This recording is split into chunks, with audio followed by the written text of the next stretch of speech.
Assalomu alaykum, hurmatli televizor ko'rguvchilar. Yaxshimsizlar?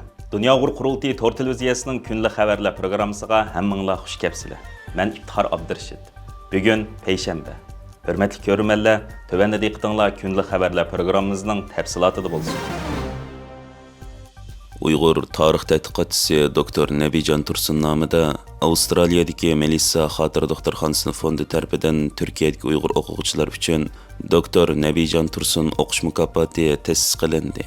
Avstraliyadagi Melissa Xotir doktorxonasi fondi Turkiyada tarix kasbida o'qiyotgan iqtisodiy qiyinchiligi bor Uyg'ur yoshlarni qo'llash va Uyg'ur tarixshunosligini rivojlantirish maqsadida 13 tomliq Uyg'ur umumiy tarixining yozuvchisi, Uyg'ur tarixchi doktor Nabijon Tursunning nomida maxsus doktor Nabijon Tursun o'qish mukofoti ta'sis qilganligini e'lon qildi.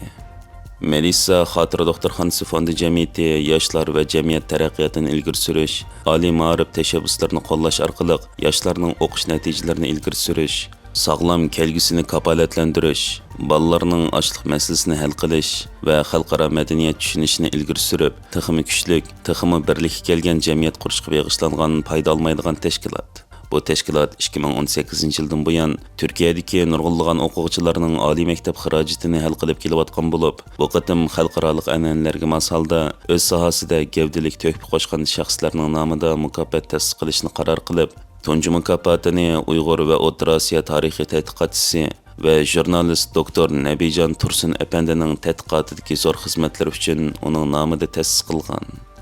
Bu Uyg'ur tarixida bu vaqtda aytilgan tarixiy bir qadam va bir Uyg'ur tarixchi nomidagi tunji mukofot bo'lib, bu mukofotga erishishning shartlari, mukofotga iltimos qiluvchining kimligining Uyg'ur bo'lishi va Turkiyada yashayotgan bo'lishi, tarix fanlari bo'yicha bakalavrlik o'qishini tamomlagan bo'lishi, Uyg'ur tarixi tadqiqoti bo'yicha magistrlikda o'qiyotgan yoki o'qish oldida bo'lishi, kelgusida Uyg'ur tarixini cho'nqur tadqiq qilish va targ'ib qilish irodasiga ega bo'lish kerak ekan. Bu mukofotga erishgan o'quvchi iqtisodiy yordamga erishgandan sirt yana doktor Nabijon Tursun apandi bevosita uning ilmiy yetakchiligini qildigan bo'lib, bu mukofot har yili davomli ko'paytirilib yo'lga qo'yildi ekan. Bu yillik iltimos qilish vaqti bo'lsa 5-oyning 5-kunigacha ekan. Vatanimiz Sharq Turkistonning markaziy Urumchidagi 3 tosh qatnash bekiti Uyg'urcha uslubda bo'lganligi uchun chiqib etilgan. Xitoy Mamlakatlik xalq qurultiyi 2026 yil 12 mart atalmış Millatlar Ittifoqligi qonunini ma'qullagandan keyin Sharq Turkistonning tarixi, madaniyati, xalqimizning kimligi va diniy e'tiqodi, urf-odatlariga qarata Uyg'urlarning milliy kimligini nishon qilgan madaniyat vayronchiligining yangi bir bosqichini boshlab, Sharq Turkiston tavasida milliy uslubdagi binolar, masjidlar, savdo saroylar va qurilishlarni chiqish va o'zgartirishga boshlagan. Bu vaqtdagi Xitoy ijtimoiy taratqularida tarqalgan ba'zi videolarda ko'rsatilishicha, Urumchi va Qashqardan kelgan ko'plagan sinlarda Xitoy shahar boshqarish xodimlarining do'kon, oshxona, talla bozorlari, hatto shaxsiy korxonalargacha Uyg'urcha viviskalarni ilib etib, bu lozunka va taxtaylarda faqat Xitoycha xatlarla qoldirilgan.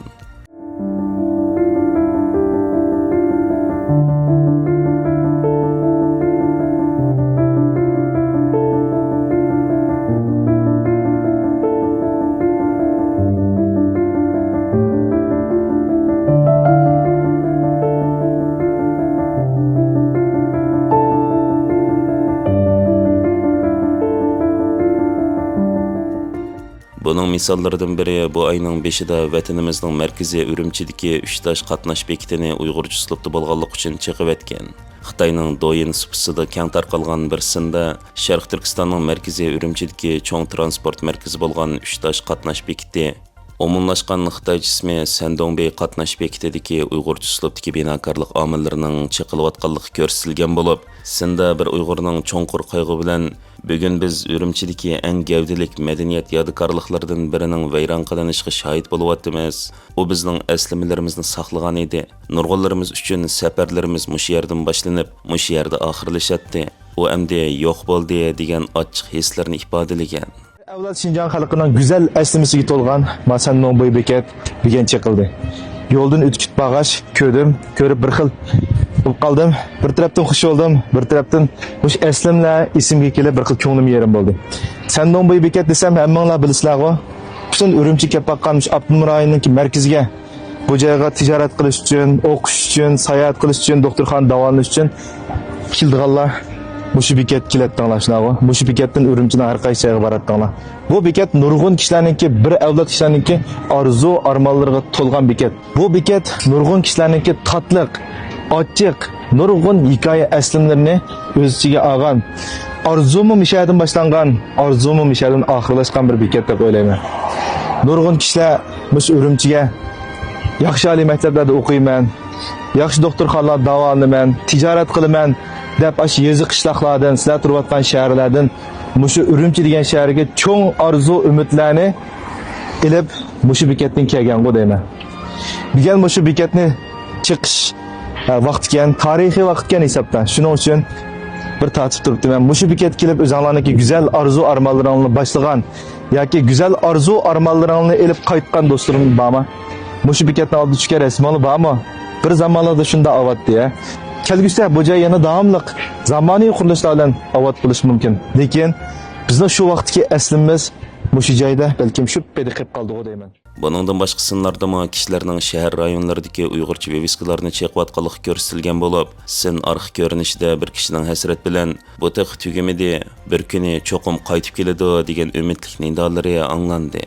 Xitoy hukumatining Uyg'ur, Tibet va Mong'ol rayonlarida masjid, mazar va madaniyat meroslarini cheqib tashlaganligi yangi bir hodisa bo'lmasdan, tajovuzchi Xitoy Sharq Turkistonga oyoq bosgandan buyon bu xil razil dushmanligini davom qilib kelmoqda bo'lib, atalmish yer islohoti, atalmish madaniyat inqilobi va shu davrlardagi dajaydan o'rganish, polat tavlash qatorliq Uyg'urlarni nishon qilgan dushmanlik yillardami Uyg'urlarning an'anaviy qurilishlari, masjidlari, binokorliklarini koniliq, xurofotliq va to'rt konini jazolash degan sesiq nomlar ostida vayron qilgan va ayni vaqtda Uyg'ur xalqining diniy e'tiqodi, milliy kimligini jinoyat qilib bekitgan edi.